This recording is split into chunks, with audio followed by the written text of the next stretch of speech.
Beletrina v živo. Lepo pozdravljeni. Danes bomo predstavili knjižno zbirko Žametna beletrina, ki prinaša nekaj čisto novega za Beletrino kot založbo.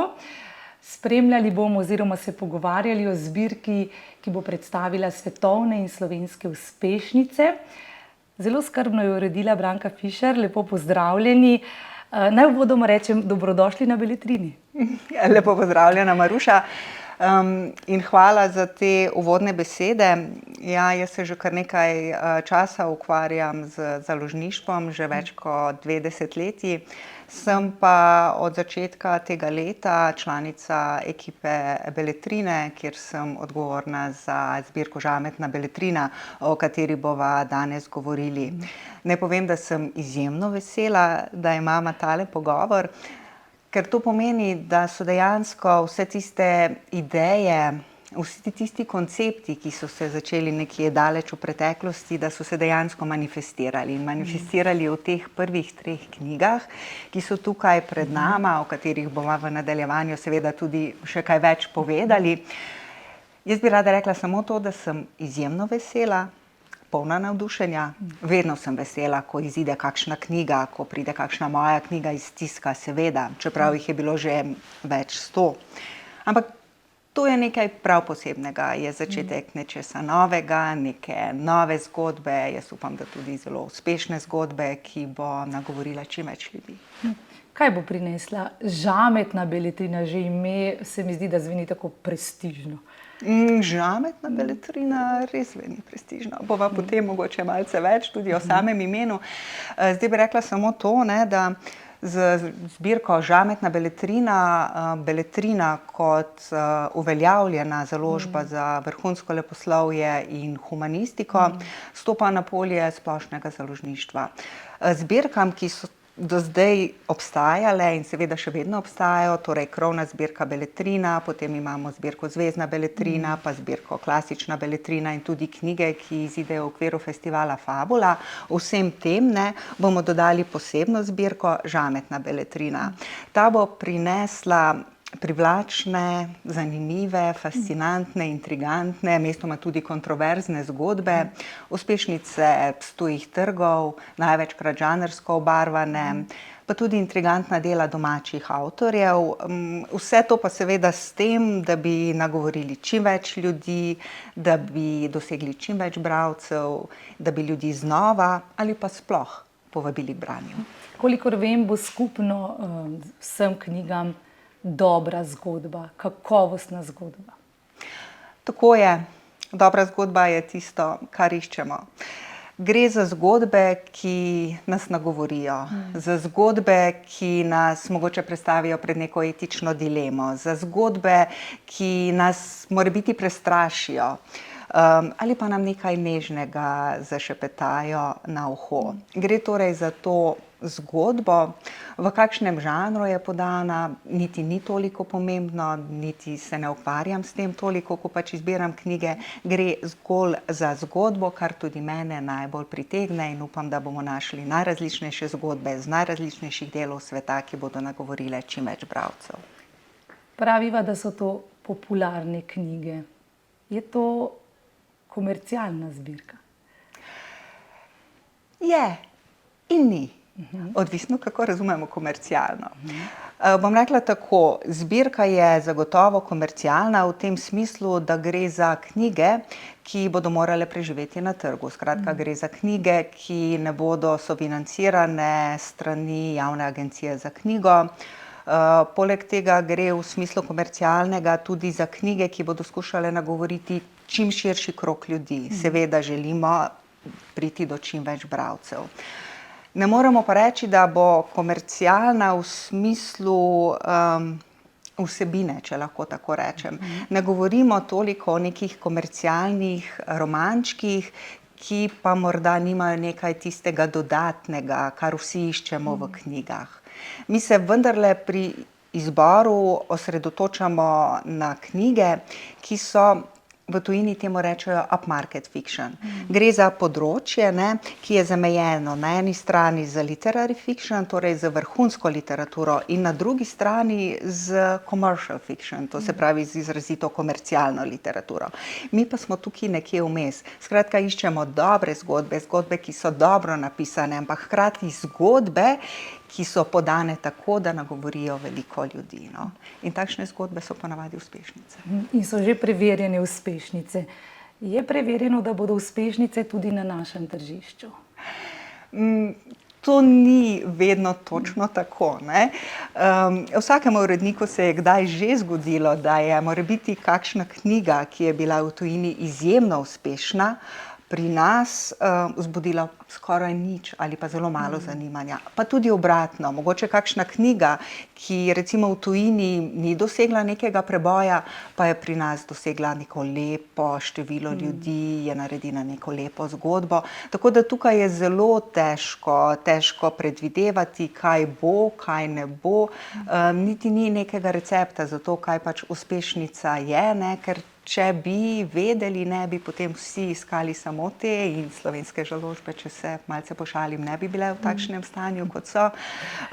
Je pa seveda to, ne, da pač se vrsto in vrsto let ukvarjaš z založništvom, da spremljaš trge v tujini, da spremljaš to, kar se dogaja na slovenskem trgu, da spremljaš to, kar imajo ljudje radi, spremljaš lestvice na različnejših revij. Potem seveda to pomaga pri tem, da imaš mogoče malce boljši občutek, kaj bi lahko bilo, kaj pa niti ne.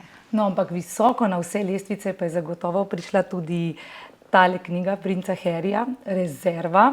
Mi jo vsi nestrpno pričakujemo.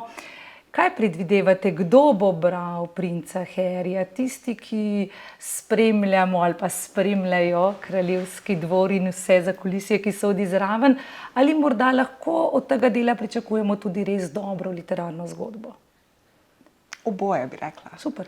Oboje. Zagotovo je knjiga, ki bo prvo nagovorila ljudi, ki spremljajo dogajanje na britanskem dvoru. Tiste, ki jih zanima zakulisje, tiste, ki jih zanima, kaj se dogaja med bratoma, kaj se dogaja med bratom in očetom, kaj se je dogajalo med bratom in babico. Vse te zadeve, ne, so seveda v knjigi opisane. Ne. Po drugi strani pa niso tako na prvem mestu. Ne. Gre vendarle za zelo intimno zgodbo fanta, ki je v zgodnji mladosti izgubil mamo, ki je živel v zelo hladni družini, ki ni smel žalovati na očeh javnosti. Fanta, ki je moral poiskati pomoč, da je lahko preživel, in vsem tem on v knjigi tudi govori. Iskreno. Iskreno, zelo iskreno govori, zelo se razgali. Ne? Pa še ena stvar je, ki je pri tej knjigi zelo pomembna in ki je tudi mene navdušila, to je pa to, da je knjiga izjemno dobro napisana. In imel je Harry zelo, zelo srečno roko pri izbiri ghostwriterja, tega, ki mu je pomagal pisati knjigo, pa seveda tudi urednika kasneje. Ampak vidi se, da je obrtno zelo dobro spisana. Tridelna struktura je zelo jasna, zelo dobro podana. Ena boljših avtobiografij, kar sem jih jaz brala z tega vidika, pa sem jih seveda prebrala že ogromno. Torej zagotovo, da jo bomo prebrali tudi mi. Jaz sem prepričana, da bo nagovorila res veliko število ljudi. Pa tako tiste, ki imajo Harryja in Meghan radi, pa tako tiste, ki jim greste mogoče že malce na živce, ker se res veliko pojavljata v rumenih medijih, ampak to ni takšne vrste. Jo bomo ravno zato prebrali, ker želimo videti, kaj je v bistvu v ozadju vsega. Točno tako. Iz obeh strani. Z obeh strani, da se vidijo različne optike. So. Kako pa nas bo nagovoril nekdanji predsednik Borut Pahor? Obeta priročnik za mlade politike, ampak kolikor vem, ta knjiga je tudi osebna izpoved nekoga, ki mu je pa v bistvu uspelo doseči politični vrh s svojim trudom, svojo vztrajnostjo, svojim garanjem, in o tem nekdanji predsednik zelo iskreno tudi piše. Absolutno. Vse drži. Ne? Spet bom rekla, vse drži. Zelo vesela sem, da je gospod Pahor svojo knjigo izdal pri nas in da je to dejansko prva zbirka, nosilna zbirka. Nosilna knjiga zbirke. Nosilna knjiga zbirke, ja, dejansko prva knjiga in še zelo dober naslov ima, Zmaga je začetek. Ne? To je naša prva majhna zmaga, torej te prve 3 knjige, ampak to je šele začetek, ne? Šele začetek zbirke. Ne? Upam, da začetek nečesa lepega, novega, kot sem že rekla. Ne? Prepričana sem, da bo nagovorila veliko bralcev in tale knjiga bo zagotovo pripomogla k temu. Je sicer knjiga, ki nosi podnaslov Priročnik za politične in druge začetnike in morda res nagovarja predvsem tiste, ki se bodo podali na politično ali pa mogoče drugo, nekoliko bolj zahtevno karierno pot.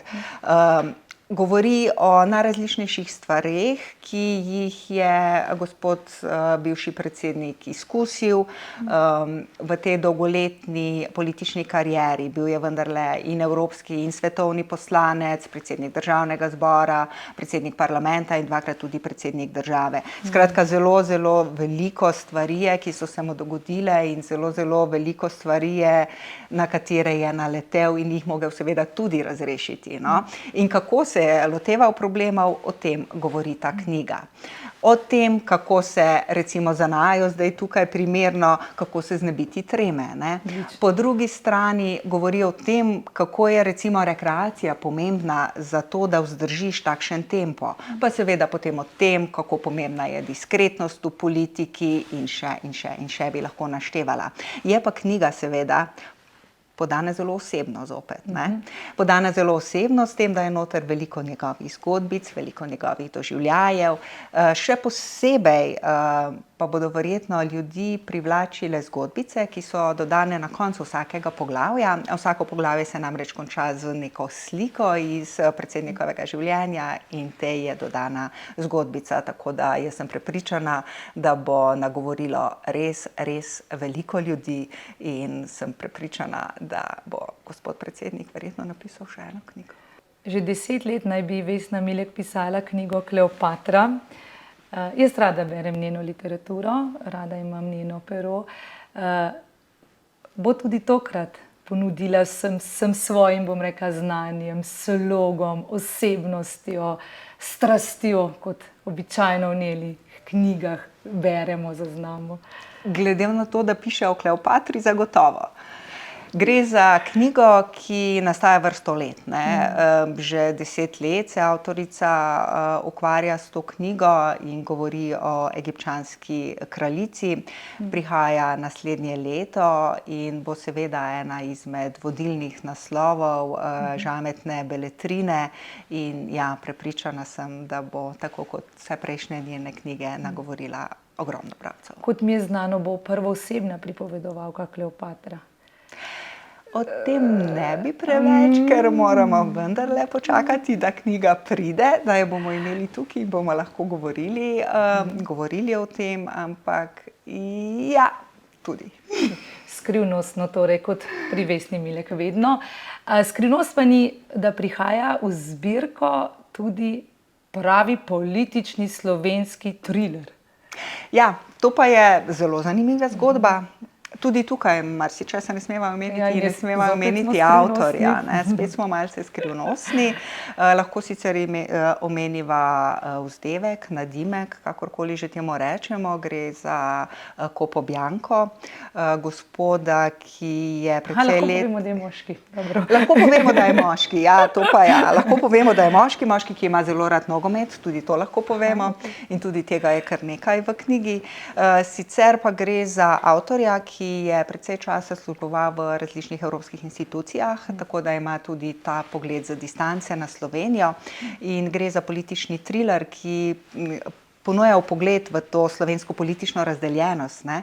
In to slovensko majhnost, hkrati pa nikakor ni moralka z tega vidika, je izjemno napet, izjemno intriganten, tako kot nogomet. Doris Kukovičič je mogoče manj znano ime med pisatelji. To je mama, ki je napisala Pisma Maticu, zelo ganljivo delo. Obljubljate, da moramo pripraviti robčke, pa ne zato, da bi govorili o nekem takni žalfnici, ampak zato, ker to gre zelo, kolikor sem sama prebrala o gospe Doris, za mamo, ki je izgubila, mislim, da 18-letnega sina, in zelo iskreno, ganljivo piše o tej izgubi, ampak mislim, da to ne bo knjiga da bomo samo jokali, ampak bomo se lahko iz nje naučili tudi veliko o hvaležnosti in o upanju.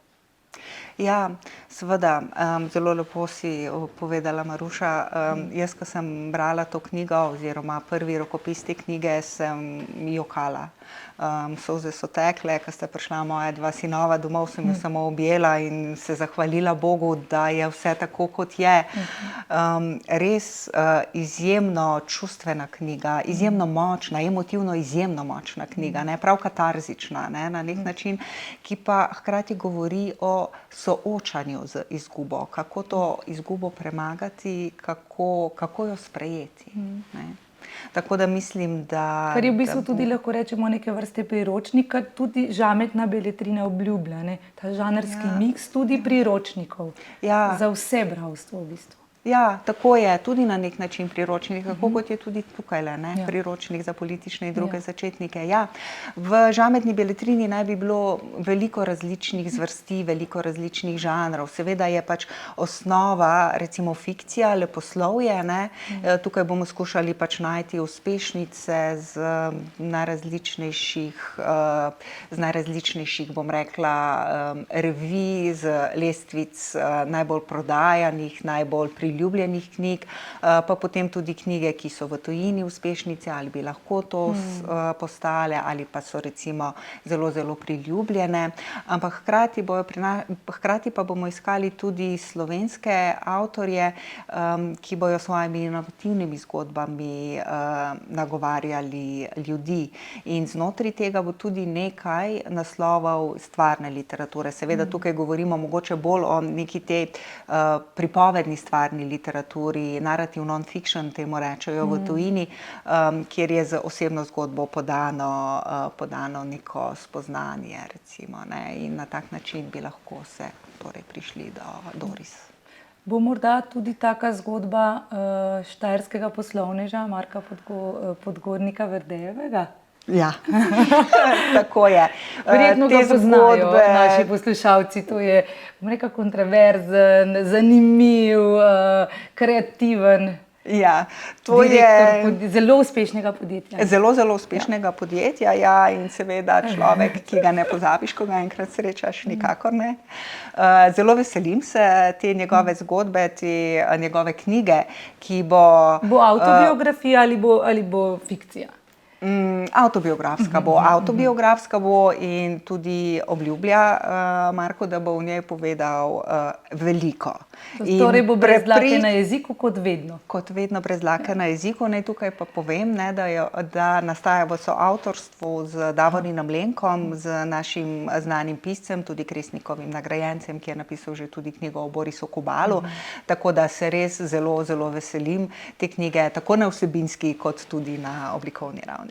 Omeniva še kakšno svetovno tujo uspešnico, zagotovo ne smeva mimo Šole za dobre matere. Ja. To je knjiga v prvem paketu z zelo povednim naslovom, Šola za dobre matere. Morava midve v Šolo za dobre matere. Ja, ker vsaka mati ima kdaj slab dan. Vsaka mati se kdaj spotakne, vsaki materi kdaj kaj ne uspe. Matere nismo popolne. Ampak kolikor vem, je to delo ne samo za ženske, tudi predvsem za moške. Nikakor ne za nikakor ne samo za ženske. Želela sem reči, da bo zagotovo knjiga nagovorila veliko ljudi. Gre za kontroverzno pripoved o Fridi Liu, materi, ki je naredila napako in potem ostala brez otroka, ker je namreč državna služba ugotovila, da je neprimerna, da bi skrbela za svojo hčerko in da mora v šolo za dobre matere. Ampak ne samo ona, tudi veliko drugih žensk so našli in jih poslali v to šolo za dobre matere, da bi jih spremenili, da bi jih preučili. In tam je neskončno se pojavlja ta mantra, slaba mati sem, se pa trudim, da bom postala boljša. Kontroverzna knjiga, kot sem rekla. To je v bistvu kritika mogoče malce sodobne družbe, kaj vse se od ženske pričakuje.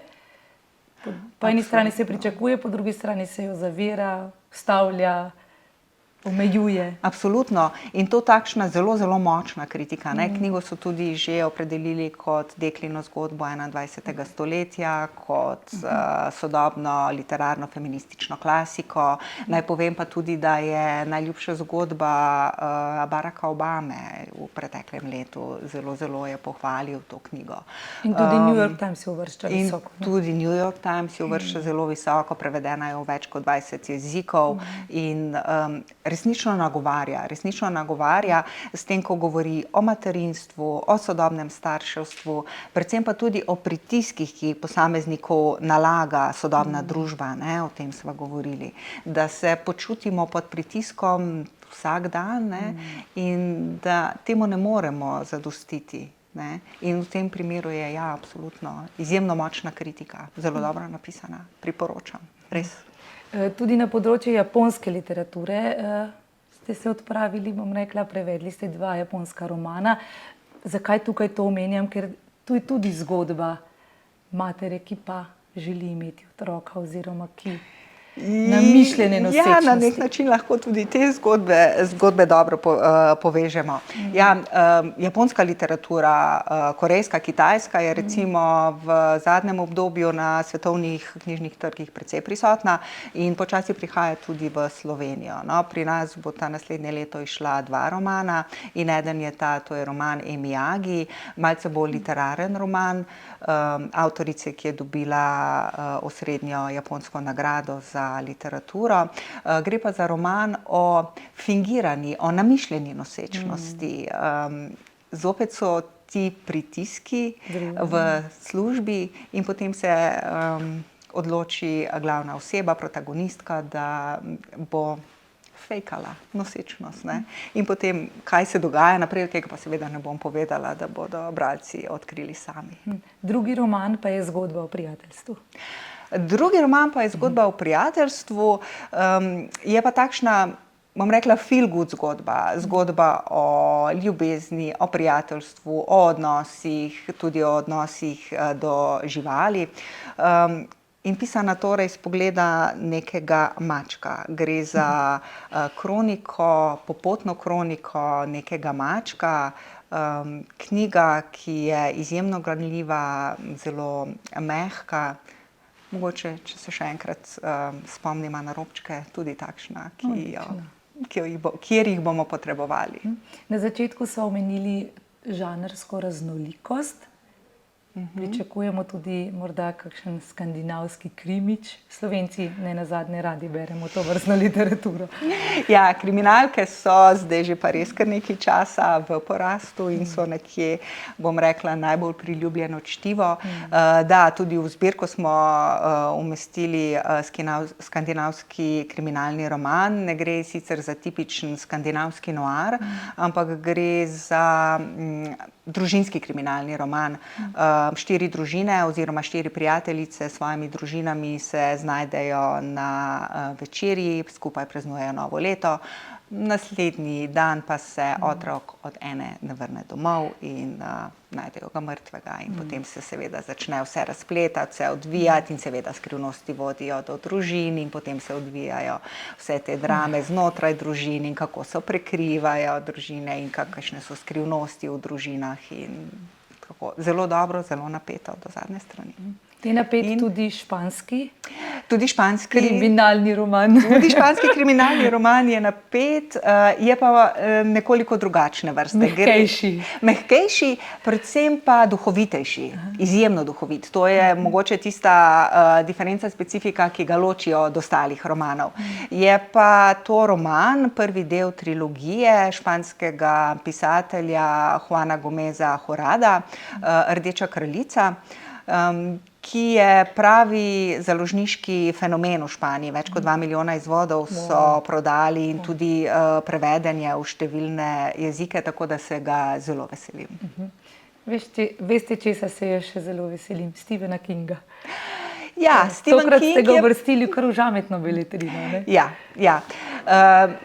Seveda je Beletrina že predtem izdajala nekakšne knjige, ki so bile vsaj malce podobne knjigam, ki bodo zdaj šle v žametni, recimo uspešne avtobiografije, biografije, autofikcija in seveda tudi kriminalni romani, vendar so pač izhajale bodisi pod okriljem zbirke Beletrina, bodisi kot posebna izdaja. No, zdaj bodo vse te našle pač skupno mesto v žametni Beletrini. In King je že nekaj časa naš hišni avtor, vsako leto približno en roman oziroma zbirka kratkih zgodb.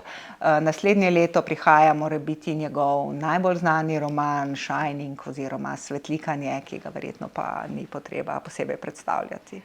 Pred pogovorom ste mi dejali, da ne smeva pozabiti omeniti še ene zgodbe o odnosih med materami in hčerami.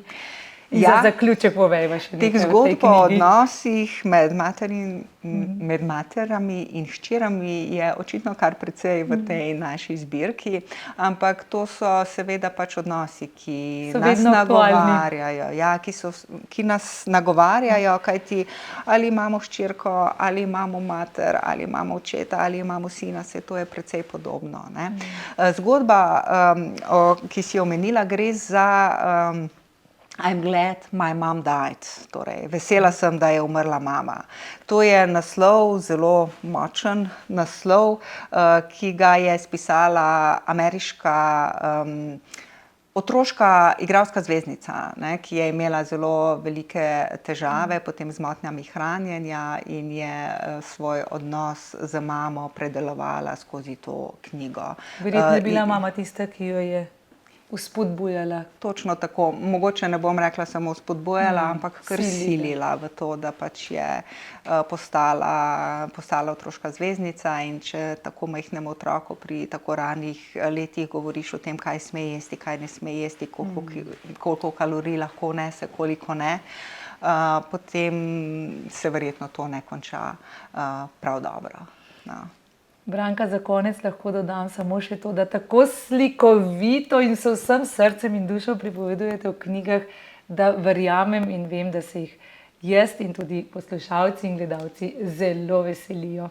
Hvala lepa. Ja, hvala Maruša tudi tebi. Naj še povem, da smo skrbno izbirali te knjige. Jaz se prav vsake posamezne neizmerno veselim in sem prepričana, da bo v naši zbirki vsakdo našel kaj zase. Pa naj si išče knjigo za prijatelja za rojstni dan, pa naj si išče knjigo, ki jo bo podaril svoji materi, ali pa kar knjigo, ki jo bo prebral zvečer v postelji ali pa na plaži v viseči mreži. Hvala. In to kar 20 jih lahko pričakujete. Beletrina v živo.